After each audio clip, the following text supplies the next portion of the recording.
ایک بہت ہی فضیلت والا عظیم الشان عمل اسلام کا، جس کی رسول اللہ صلی اللہ علیہ وسلم نے تاکید بھی کی ہے اور آپ نے زندگی بھر اس پر اہتمام بھی کیا ہے۔ آج بہت سی مساجد کے اندر تقریباً یہ ختم ہوتا نظر آ رہا ہے، تو ہمیں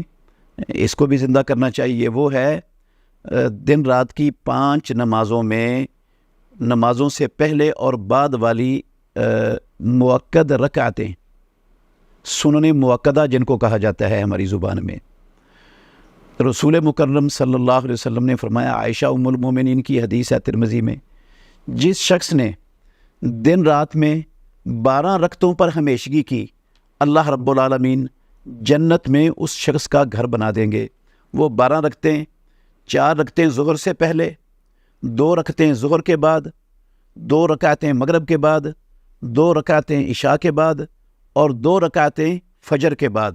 یہ کل 12 رکعتیں بنتی ہیں۔ امام الانبیاء محمد الرسول اللہ صلی اللہ علیہ وسلم نے فرمایا، ان 12 رکعتوں پر ہمیشگی کرنے والے کے لیے جنت میں گھر بن جاتا ہے۔ تو جب جنت میں گھر بن جائے 12 رکعتوں پر ہمیشگی کرنے سے، تو کتنا بڑا عظیم الشان عمل ہے، جس کو ہم معمولی سمجھ کر چھوڑ دیتے ہیں اور اپنے دنیا کے چند ٹکوں کے کاروبار کو ان سنتوں پر ترجیح دے لیتے ہیں۔ پہلے آ کر بھی نہیں پڑھتے اور بعد میں جا کر بھی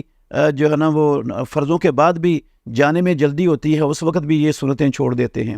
اگر ہمیں کہا جائے کہ اسلام آباد کے ڈیفنس میں یا بحریہ ٹاؤن میں آپ کو یا فلاں کسی اونچی سوسائٹی میں 1 کنال کا گھر ملے گا، تو آپ یہ کام کرو، جتنا بھی مشکل ہوگا ہم سب وہ کام کرنے کے لیے تیار ہو جائیں گے۔ اور بے شک وہ وعدہ کرنے والا بعد میں پھر بھی جائے، کہے رات گئی اور بات گئی، جبکہ یہ گارنٹی ہے امام الانبیاء محمد الرسول اللہ صلی اللہ علیہ وسلم کی طرف سے، جس کے اندر کبھی وعدہ خلافی کا سوال ہی پیدا نہیں ہوتا اور جنت میں گھر بننا ہی بننا ہے، اس کے لیے ہمیں جو ہے نا وہ احساس اور پرواہ نہیں ہے۔ حضرت ام سلمہ ام المومنین رضی اللہ عنہ کی حدیث ہے، انہوں نے کہا کہ رسول اللہ صلی اللہ علیہ وسلم نے فرمایا، جس بندے نے دن رات میں فرضی نمازوں کے علاوہ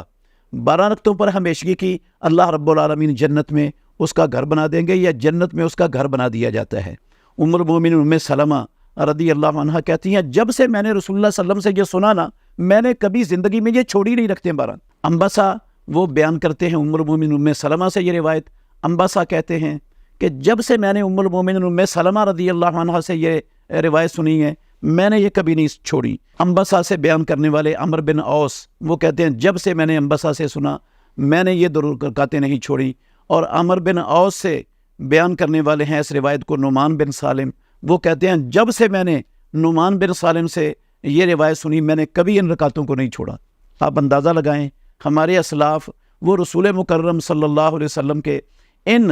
بتائے ہوئے امور کا کتنا اہتمام کرتے تھے، اور ہمارے ہاں کس قدر لاپرواہی اور کس قدر کوتاہی آ گئی ہے۔ ہمیں اپنی کوتاہی کو فوری طور پر دور کرنا چاہیے اور جنت میں اپنے گھر بنانے کے لیے ہر بندے کو کمر بستہ رہنا چاہیے۔ فرضی نمازوں سے پہلے اور بعد والی یہ 12 رکعتیں کم از کم ان کو تو زندگی میں ہمیشہ اپنا معمول بنانا چاہیے۔